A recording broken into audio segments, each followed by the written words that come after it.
Hello, basketball people, we have news. Let's go to more news about the Golden State Warriors. I ask you to give a thumbs up and subscribe to my channel, as I am a Warriors fan. The Warriors need a big center, and would it be possible to bring in Domantas Sabonis? Why the Warriors are exploring a major trade. Golden State's uneven form has pushed the front office toward aggressive options. One increasingly scenario for the Warriors involves Domantas Sabonis and Keon Ellis. The deal would cost Golden State Moses Moody, Buddy Hield, and meaningful draft capital. It would also mark the franchise's most significant roster shift since acquiring Jimmy Butler. The move addresses a real weakness. Golden State ranks near the bottom of the league in rebounding. Sabonis has led the NBA in boards for 3 straight seasons. He is averaging 12.3 rebounds and remains one of the most reliable offensive rebounders in the league. The rationale behind the Warriors getting Domantas Sabonis and Keon Ellis gives the team size, creation, and efficiency. Sabonis has seen a reduced role this year, with his 3.7 assists marking his lowest total since 2018-19. His scoring has dipped to 17.2 points, also his lowest since that same season. Yet his fit with Golden State is clear. He thrives in motion offenses that rely on cuts, screens, and constant decision-making. Sabonis ranked in the top 15 in passes per game last season. He also excelled under Mike Brown, who helped build Golden State's system as Steve Kerr's lead assistant before installing similar principles in Sacramento. Recently, Jake Fisher of Bleacher Report reported on the Stein line that the Kings are open to moving anyone not named Keegan Murray or Nick Clifford. How Ellis complements Golden State's rotation. Ellis offers additional value. He has emerged as a reliable 3-and-D guard who shoots above 40% from deep and averages 1.2 steals. His impact metrics were strong last season. When he played, the Kings outscored opponents by nearly 4 points, placing him in the 82nd percentile. The Domantas Sabonis and Keon Ellis combination strengthens the Warriors' 2 weakest points, size inside and rebounding. Both players bring skills the team has lacked during this uneven start. A frontcourt pairing of Draymond Green and Butler would help cover Sabonis defensively while letting him orchestrate offense from the elbows. A necessary bet for Golden State. The cost of this trade is steep. Kuminga is the organization's most valuable young asset, and losing him closes the chapter on their long-running hope that he could become the next internal star. Yet the Warriors have decided they want to maximize Curry's remaining prime. 3 lessons as Stephen Curry gets injured and Warriors blow 14-point lead to Rockets without Kevin Durant. The Golden State Warriors were massively disappointing in their NBA Cup loss to the Houston Rockets. The Golden State Warriors weren't able to hold on to their halftime lead against the Houston Rockets, losing a crucial NBA Cup fixture. A Cup group play? New York got game. The Warriors were up by 14 at one point in the game, but they struggled to defend against the Rockets when it mattered most. Jimmy Butler led the team in scoring with 21 points, as Stephen Curry had yet another quiet night. Butler struggled without Curry in leading the Warriors' second unit. But it wasn't just the Warriors' weaknesses that cost them the win, as the Houston Rockets did a great job without Kevin Durant available to them. Golden State Warriors get dominated on the offensive glass. Against the Houston Rockets, the Golden State Warriors gave up an astonishing 25 rebounds on the offensive end. The Warriors' lack of size was on full display, as they allowed the Rockets to grab 6 more rebounds across both ends. Draymond Green and the Warriors showed more effort on the offensive glass during the second half, but it wasn't enough for them to get the win. Reed Sheppard sets a new career high as a scorer. Reed Sheppard is defying critics with the way he is playing for the Houston Rockets this season. After Fred VanVleet suffered a season-ending injury, Sheppard was trusted to be their point guard. After a difficult start, Sheppard had a resurgence in the role, delivering at a high level. Against the Warriors, Sheppard scored 31 points, topping his previous career high against the Nuggets last week. Sheppard has earned the trust of Kevin Durant and the entire Rockets squad, and that has made him an indispensable part of their team. Is Father Time finally catching up to Stephen Curry? Stephen Curry had yet another poor game tonight, as he scored just 14 points on 4-13 shooting. The greatest shooter of all time was just 2-9 from beyond the arc. This marks his 5th game this season scoring under 20 points. Last season, Curry had 21 games in which he scored under 20 points. He would also end up leaving the game early with an injury. For him to hit that mark nearly a quarter into the season is worrying, and could suggest that the legendary star is finally feeling the effects of his age. Perhaps Curry can adopt a new approach to extend his career.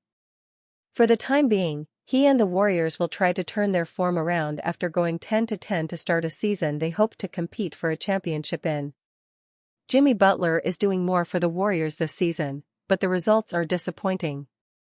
Last season, Jimmy Butler's arrival transformed the Golden State Warriors. It was evident from the Golden State Warriors' phenomenal 23-7 record in the 30 games that Jimmy Butler played in during the 2024-25 season. Keeping that in mind, many expected the Warriors to show similar form during the 2025-26 NBA season, albeit with some asking for more contributions from the former Miami Heat star. Well, Butler has fulfilled that request so far during the 2025-26 NBA season. Jimmy Butler is doing more with less for the Golden State Warriors. Before the new season started, Butler's role without Stephen Curry was a major concern for the Warriors nation. However, head coach Steve Kerr showed trust in the 36-year-old, and it is paying off for Butler, at least from an individual standpoint. He's scoring more points and grabbing slightly more rebounds per game for the Dubs. The only dip in his performance is in assists per game. Jimmy Butler's new role is not producing the desired results for the Golden State Warriors. Despite Butler adjusting his game, the end result was far from satisfactory for the Dubs. Things have tipped over the boiling point after the Warriors' terrible 104-100 loss against the Houston Rockets. Not only did the Dubs lose against a shorthanded Rockets side, but Curry suffered a quad contusion injury as well. With Curry now set to miss some time, Butler's individual numbers will likely rise even further. However, it's no good unless the team can string together a winning streak. After all, the Warriors are currently the 8th seed in the Western Conference with an underwhelming 10-10 record. Butler has been vocal, but will it help the Dubs get back to winning ways? Jonathan Kuminga injury could put the Warriors in a brutal trade deadline position. If he doesn't play soon, the Warriors may have lost their premier trade asset. As the Golden State Warriors have now surpassed the end of the first month of their season, they are still without dynamic young forward Jonathan Kuminga, who has already missed 6 straight games with a knee injury and, as of now, has no solidified timetable for his return. While the Warriors have, for the most part, played better with Kuminga out of the lineup, his absence presents one serious risk as the trade deadline creeps closer and closer. Kuminga is easily Golden State's most tradable asset, and, if he is unable to play and perform well before the deadline arrives, the team could find themselves stuck with no serious suitors when the time comes. Kuminga's contract is structured as a trade piece in the first place, although his value was low this past offseason. Undoubtedly, the organization structured Kuminga's 2-year, $47 million contract extension, with a player option, at that, so that it could represent a high-leverage trade chip should the need arise. Given the way that the Warriors have played so far this season, it appears as though they could certainly use another piece to galvanize them on both ends of the court. If Kuminga's fit continues to be an issue, he would certainly be the most logical piece to move. Yet, this past offseason, the organization was unable to find a suitable return for him on the sign-and-trade market.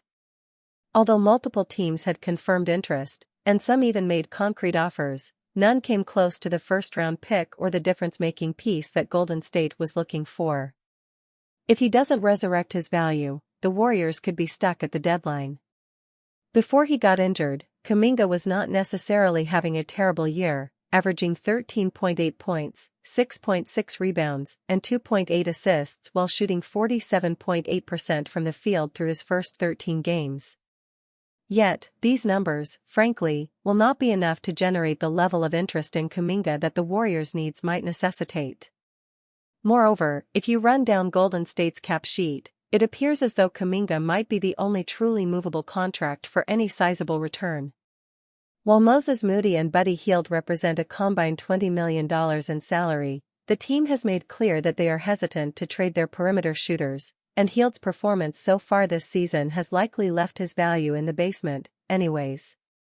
Therefore, if the Warriors are looking to make any sort of serious trade before the deadline this season, it will likely be Kuminga's contract that needs to be moved, leaving them in an exceedingly difficult position if injuries hinder him from showcasing his value over the next couple of months.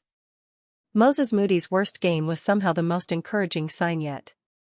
Moody might have shot poorly, but the fact that he's emptying the clip is a positive. In the Golden State Warriors' 134-117 win over the Utah Jazz on Friday night, Moses Moody went 6-for-17 and finished with 15 points. While this might look like just an unimportant, inefficient shooting night on paper, it was actually indicative of a very positive development for Moody. He's showing willingness to play with an aggressive mentality.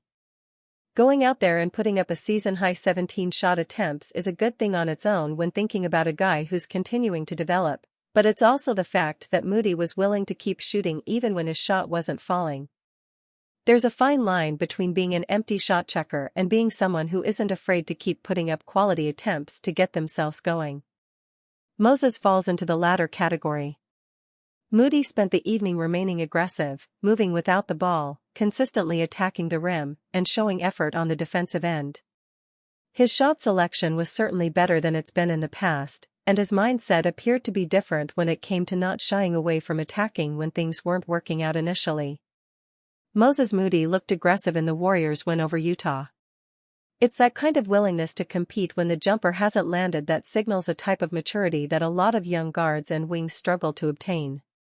We've been seeing that maturity in Moses as the season goes on, and Warriors fans had been hoping to see him continue to stay with an aggressive attitude ever since his 32-point outing in New Orleans last week. What matters most is that this version of Moody looks sustainable. He's no longer drifting in and out of games or waiting for the perfect rhythm to find him. Instead, he's creating his own momentum by staying active, getting downhill, and forcing defenses to account for him. That kind of approach tends to reward players over time, even if the short-term returns are uneven. That's because it builds the habits that lead to consistent production. Golden State has needed someone in the rotation who can embrace that type of responsibility without hesitation, and Moody is showing he is ready to be that player. As the Warriors navigate injuries and lineup changes, having a young wing who can maintain that confidence gives Steve Kerr far more flexibility with how he deploys different groups. If Moody keeps attacking like this, the shot-making will eventually settle into place, and the team will have another dependable contributor who strengthens their long-term ceiling. Warriors predicted to take explosive guard in experts' 2026 mock draft. Bleacher Report's Jonathan Wasserman published a 2026 mock draft Tuesday, and in it he has the Golden State Warriors adding explosive scoring guard Darius Acuff Jr. The 18-year-old Arkansas freshman is averaging 16.8 points, 4.3 assists and 2.5 three-pointers in 6 games this season. At 6 feet 3 inches, Acuff will likely be a point guard in the pros. Acuff would fill need as backup PG to start career. In the 2021-22 championship season, Jordan Poole was essentially a shooting guard when Stephen Curry was on the floor and a point guard when Curry was off. Acuff would likely fill that role as a rookie. Darius Acuff Jr. has showcased his shiftiness off the dribble, shot-making and vision in ball screen situations, Wasserman wrote. He's looked physical finishing at the rim, dangerous with his dribble/changing speeds and threatening both pulling up and stepping into jumpers. Sounds like Poole, doesn't it? 247 Sports ranked Acuff 5th in the 2025 class, and the site's director of scouting Adam Finkelstein called him the most dominant and dynamic lead guard in the class. The Warriors are severely lacking in explosive ball handlers. Jimmy Butler is essentially the point guard of the second unit, and it's fair to say he's overburdened by having to create offense on almost every possession when Curry is off the floor. Acuff would give the Warriors another threat who could take some attention off Butler and Curry. Should the Warriors target more size? If Acuff is clearly the best player available, then the Warriors shouldn't worry about position and instead focus on talent. If they have a similarly graded player who would bring above-average size to his position, they could lean that way to help them more in the short term. But it's not an obvious answer. It would be surprising if the players they take in the 2026 draft have a huge positive impact on the 2026-27 season. So they really should be thinking more about the long term. Acuff would be Curry's long-term replacement, so in that sense he'd be filling a crucial need. Who are some other options with Golden State's first-round pick? Let's assume Acuff is off the board when the Warriors are on the clock. Who else can they target? Wasserman has Michigan's 7 feet 3 inches center Ade Mara going 23rd. Mara is leading the nation with 3.0 blocks per game, and he's also shown some passing ability with 2.2 assists per game. The Warriors rank 23rd in rebound rate, so they'd welcome having Mara, 9.8 RPG. Another route the Warriors could go is taking a big wing. Wasserman has a 6 feet 8 inches Duke wing going 17th. Dame Sarr has established his value early with spot-up shooting, transition finishing and point-of-attack defense. The lack of ball handling and dropped passes paint him as raw. Scouts will want to have confidence in his shooting, given his lack of creation or passing. But so far, Sarr has looked comfortable spotting up from 3, and scouts should feel good about his tools and athleticism for slashing and defending. Point-of-attack defense has been a sore spot for the Warriors. Perhaps Sarr could help fix that issue as a rookie.